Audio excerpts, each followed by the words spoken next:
Hey guys, this is Dory, and I'm Mena. We travel with our lovely dog Fiona to help you discover the most beautiful spots and to share with you what it's like to live as a nomad. So subscribe and welcome to our channel.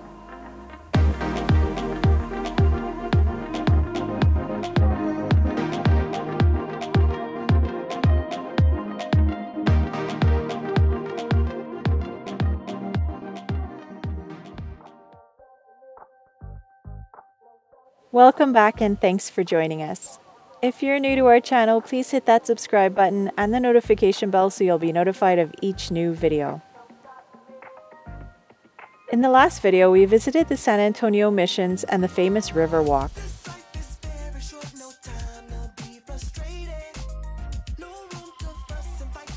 In this video, we cross into Mexico through the Eagle Pass Piedras Negras border crossing. We go through all you need to know before you go and make it easy for you to prepare for your crossing. Hey guys, so tomorrow it's crossing day. We go to Mexico tomorrow, and right now we are in Eagle Pass. The other side of Mexico, I believe it's Piedras Negras. And we're here specifically because the border we wanted to cross, which was Nuevo Laredo, it's very hot right now. Hot as in dangerous. Kind of freaked out a little bit, and maybe an extra half an hour drive. We have Eagles Pass, and that's the one we're taking. So we've been here for a little bit over 24 hours, and tomorrow morning we're gonna cross. So we stayed here especially for that, just to get ourselves ready. Got my last shower at Planet Fitness. Thank you, Planet Fitness. And if you guys are not into Planet Fitness yet, don't wait.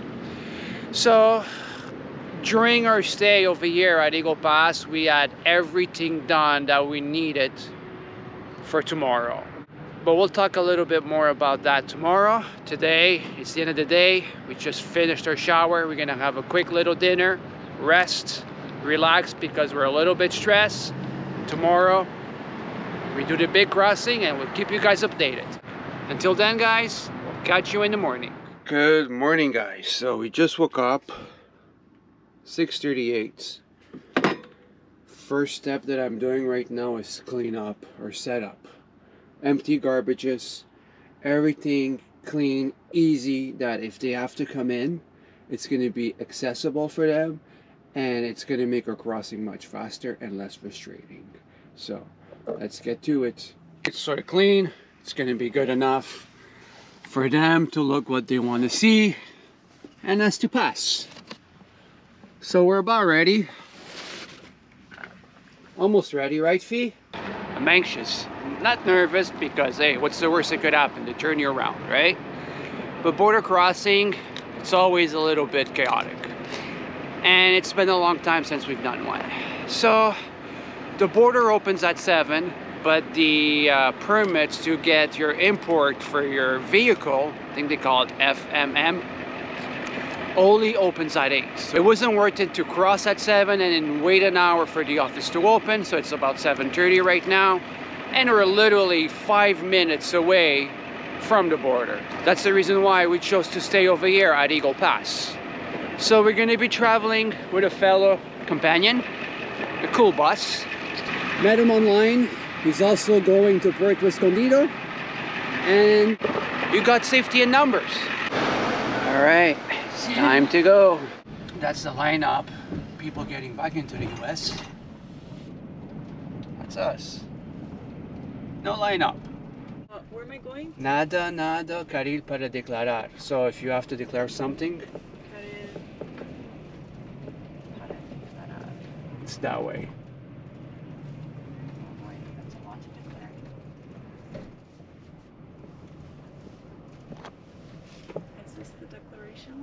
I don't know. Follow that guy, and I guess they'll. Hey guys, so we just crossed at bridge number 2, Eagle Pass to Piedras Negras. It was very, very fast. We passed at about 7:50, 8 a.m. and you kind of want to aim for that time between Monday and Friday, because that's when the Banjercito opens. So if you take bridge number 1, you have to go all the way to Allende and get your tip and visas over there. Now, if you take bridge number 2, then you can get your tip and your visas right here. So as soon as you cross customs, as soon as you do the inspection, for us, we did have to declare something. We declared the dog, and they did a quick walkthrough of our RV. It was very, very fast. And literally as soon as you cross the barrier, you come out, and then the building to get your temporary import permit and your visa is right away on the left. Like if you blink, you're gonna miss it. So there's kind of like a roundabout to come back. So you wanna do that, and then you wanna park your car right in front of the building so that you can go duck in and get your visas and get your import permit. So Dorian did that, and the last time we were in Laredo, he went in and he got the visas for the both of us. So that's what he's doing now. He's going inside and he's going to get the visas and the import permits. So what you need to know is that you need to have money for your visas. You need to have money or a credit card for the import permit, because they're going to put a security deposit on that that's refundable when you leave the country. It's only good for 6 months, so keep that in mind as well. Now, for the visa, you always want to keep your visa with your passport, because anytime you leave the country, you need to show that before you leave. Otherwise, they're going to charge you something. They'll charge you for the visa fee again a second time if you don't have it with your passport. So always keep your visa with your passport. Now, when you come to the border, these are the documents that you need to have for your vehicle. Number 1, is your vehicle leased or financed? If it's leased or financed, you need permission from the company that holds the title. So in our case, because it's partially financed, we had to get an approval letter from Ford Finance Canada to give us permission to drive in the US and Mexico. Very, very important. So you got to keep in mind, you need to have multiple photocopies of all these things that I'm mentioning. You also need to have Mexican car insurance for the duration of your trip while you're here. You need to have your passports, driver's license, vehicle registrations, and not just passport, driver's license, vehicle registration. You need to have multiple photocopies, because they're going to need photocopies of all those documents, and if you don't have photocopies, they're going to charge you anyway. It's also good to have those copies in case you're ever stopped by municipal police. If you're stopped by municipal police, you never want to give them the original driver's license and registration. You always want to give them a photocopy. However, if you're at a military checkpoint, you do have to provide the originals to the military. Make sure you have all your photocopies. The other thing that you're going to need is you're going to need your destination address. So wherever you're driving to, if you're in an RV, just pick a campground at your destination, write down the address. You're going to need that for your visa. Otherwise, we definitely recommend having $100 to $200 US worth of pesos. So make sure that you have pesos when you're crossing the border, because if you happen to miss the currency exchange shop on the Mexican side, well, you're going to be SOL for using the toll roads. And we highly recommend using the toll roads rather than taking the small streets. It's safer, the roads are better, and honestly, it doesn't cost that much. So make sure you have about $200 US worth changed into pesos before you cross over. If you happen to know where the currency exchange office is over here, then by all means, you know when it opens, go. But if you don't, just get it changed before you cross. It's going to save you a lot of headaches. We also recommend that you download offline maps. So that means that if ever you don't have cell connection, or if ever you don't have Wi-Fi, whatever the case, you want to have those offline maps so you can get to where you need to go and not carry paper maps. I mean, it's always good to have paper maps as a backup, which we don't have, but just in case, go to Google Maps and download the offline maps for all the places where you're going. It used to be that you had to have a health certificate for your pet affirming that they're in good health before crossing over, and it had to be within a certain amount of time of crossing over. That is no longer the case. You only have to provide proof of rabies vaccination. But if you are bringing a pet over, you do have to get into the declaration line. So it means that you're declaring your pet, and it does have to be declared. Keep that in mind. It was a pretty easy process here at Eagle Pass. Honestly, the easiest Mexican border crossing we've ever done. And it's daylight, so that's great. I mean, ideally, you want to come as early as possible in the morning, get out of the border zone as quickly as possible, and just, you know, get on your way. And that's another thing for Mexico. You want to have a dash cam. You want to have some kind of security or some kind of evidence in case you're ever in a collision, or if the police stops you, then you have some kind of backup, some kind of proof to back up what you're claiming. Another thing you want to consider is health insurance. Now, some people are comfortable just coming to Mexico without health insurance because healthcare is so affordable here. But what if you get hit with COVID? What if you need to be airlifted back home for whatever reason? These are things that are going to be perhaps, you know, out of the norm and a little bit more expensive than what you expect. In this case, well, in every case really, whenever we travel, we have health insurance, and we got Blue Cross, and with Blue Cross, you actually have COVID covered. So if we do catch COVID, even though we're double vaccinated, well, that's fine because our health insurance covers it. I want to talk a little bit about why we chose Eagle Pass. Now, we're on two groups: Travel Buddies on the road in Mexico and On the Road in Mexico, and those are Facebook groups. And they have a wealth of information. People are talking about their experiences, they're giving guidance, giving advice, and that's so important for a trip like this, especially if you have any kind of doubt or nervousness, which I generally do. And they advised us to stay away from Laredo. Now, I know that 4 years ago we passed through Laredo and we didn't have a problem. It was still dark outside. It was early in the morning, maybe 6 or 7. We got to the tip and immigration office. We were on our way and we had no trouble. However, 4 years later, we hear that that area is controlled by cartels and that the customs guards are actually in cahoots with them, so they're being paid off by the cartels. So the customs guards are reporting to the cartels what you have in your vehicle, what you're declaring, and soon after they get stopped and they get robbed. That's happening pretty frequently in Laredo, and we obviously didn't want to take a chance. So based on the recommendation of people in the group, we decided to take this border crossing. Once you get your tip and you get all your paperwork back, you want to compare everything against your documents.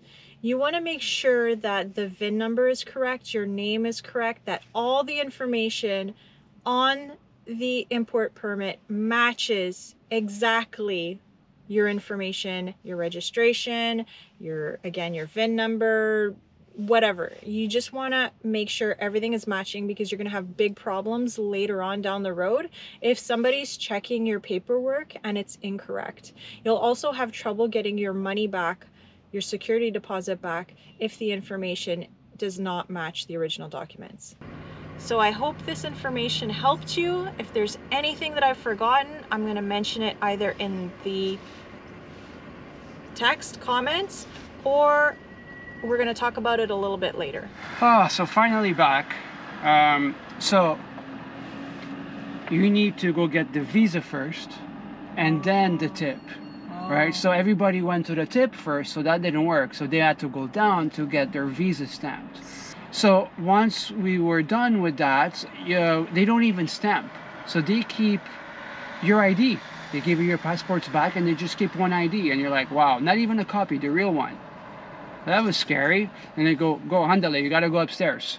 All right, so then you go upstairs to the second floor, and that's to pay your visa to get in the country. Okay. So you pay the visa, then you come back down to the immigration again, right? Because then they're gonna stamp you. Okay. So once they stamp you, they give you everything, and then they send you back up again. To get the tip. To get the tip, right? So you get the tip, and anyway, we paid the tip, and yeah. So the other thing is, I ended up losing the registration, right? Because the lady, she put it inside the passport. She never told me. So I thought she kept it upstairs. Oh my God. So I'm like, hey, you have my registration? She's like, no, I put it inside your passport. So I'm like, what the hell? I'm looking through my pens, everything, couldn't find it. She's like, do you want to go search for it? I go, listen, I'm here. There's no line. I don't want to come back up to like a lot of people because I know a lot of people were at immigration. Yeah. I'm like, let's just do it. And then I retraced my step and I found it. Luckily. Wow. So, okay, now that this is all done, we have to meticulously compare everything to our documents. So that means the VIN number. I did the VIN number. The names, the address, everything has to be identical, because if they're not identical, that's going to cause problems down the road. Branded 350 to 119. So this is the new sticker. They don't put stickers anymore. Oh, they don't put stickers anymore. This is what you Guys, this is new. They do not put stickers anymore. So you have to keep this. You have to keep this. If you lose this, you're out however much. So how much did they take for the tip as a security deposit? 8,768 pesos was the deposit for the temporary import permit. These are the visas. Oh yeah, you see? We have to keep these paper visas with our passports. So they have to be in your passport. If you lose them, you'll have to pay it again. And that's it, guys. Bienvenidos, welcome, Plaza de las Culturas. Me estoy platicando mi español porque my battery is about to die. So catch you soon. Quick note, I've seen at least 3 cambios foreign exchange spots, and they all have the same rate. We actually found the better rates in the Eagle Pass, so in the US side. At IBC Bank. IBC Bank, yeah. So we didn't change it all just in case, but we have enough, and we changed a little bit over here just in case again. It should last us until we get to our final destination. Let's hope so. Now, onto the toll roads. So right now we're going towards our first campgrounds. You don't reserve them. I think you just show up and you pray for the best. So we're going south of Monterey, and there's like 3 or 4. So hopefully one of them will be able to accommodate us 3. Yeah, we got another couple following us. So numbers in security. Driving in Mexico, guys, even though if the locals are zooming by you, respect the limits. You don't want to give anybody a reason to get stopped. So as soon as you cross the border, at least for us, our goal is to get away from border towns as fast as possible. And then when we say get away, I'm looking at 300 kilometers away. Border towns tend to have a lot of heat, a lot of movements, a lot of scams going around, you know, it's very busy, where small towns outside the border towns are more quiet, right? 180, I think, or 210, not sure. Oh, 108. So now this is the toll road, guys.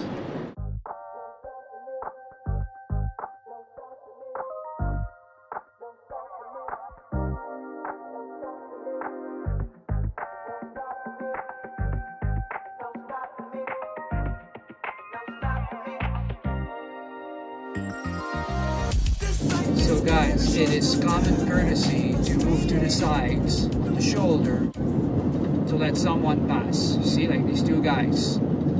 So it's actually expected, even if you see a sign that says do not pass.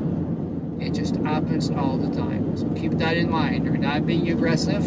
It's just something to do in Mexico.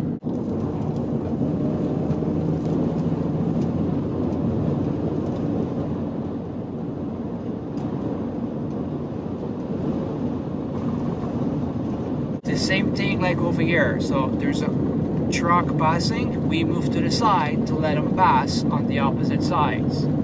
So you gotta be careful for upcoming traffic. Yeah, so we're doubling back an hour. So the people that are with us on our convoy, they also did a lot of research. We were in Nuevo León state, and apparently there's a lot of activity over here. And when they were planning their trip, they said that's one state we're not going to stay in. We didn't know, and we were leaders. They didn't have a radio, unfortunately. but we had to stop for a pee break. Thank you, Boris. And they warned us. And again, you know what? Better safe than sorry. You know, if you're traveling with people and you have a weird feeling, it takes one to have a weird feeling, and you know what? You take it as a sign, change route, and you go. It's not good, it's not bad, it just is.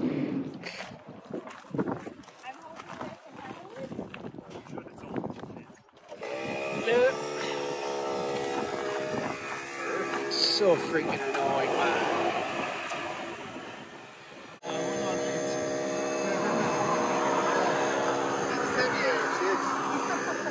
Oh.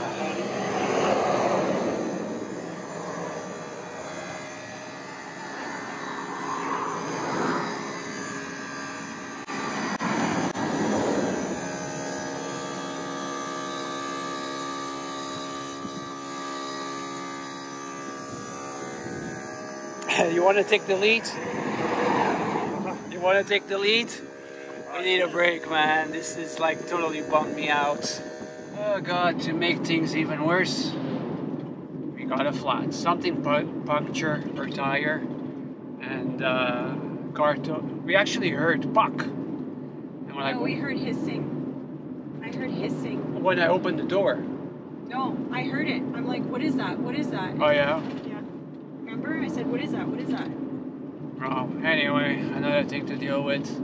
Welcome to Mexico. But luckily, we found good people at the border. Yeah. You know, and that's the thing again, guys, you know, numbers for safety, and don't be shy to approach people, to talk to them, because if you're heading the same way, you know, you never know when you're gonna need an extra hand, right? So it's very short, no time to be frustrated, no room to fuss and fight. I'd rather be elated. I'm moving left to right, go ahead, call me cross-faded. Don't worry about tonight, just know that I'm top rated. All my memory is so tied up, ain't no sleep for me, I'm wired up. All my senses, they keep rising up, they keep telling me to upgrade up. Let's get it, no stopping me, no stopping me, no stopping me. this is where we're gonna stay for the night. So my choice was continue traveling for an extra hour and a half, 2 hours, travel in the dark, or boondock at a gas station. So luckily for us, again, with one person that we're traveling with, she's fluent in Spanish. They asked if we could stay here. They said no problem. A couple of days ago, another caravan stayed. It's open 24 hours, it's safe, so this is where we're gonna stay. Again, guys, stuff will happen all the time. It's just how you react to it. And the lesson for today as well is travel in numbers. You never know what you're gonna need, and I'm so grateful. I am very grateful for our travel companions. And it also made me realize that we do need to buy a couple of stuff just to be a little bit more on the safe side, such as a hair compressor and also a hair gauge, because I don't have one. So anyway, that's gonna be it for our first day border crossing. I hope this video helped some of you guys, and if it did, don't forget to give it a big thumbs up, subscribe, and hit that notification bell, because tomorrow we're gonna start a new vlog. All right, see you in a bit.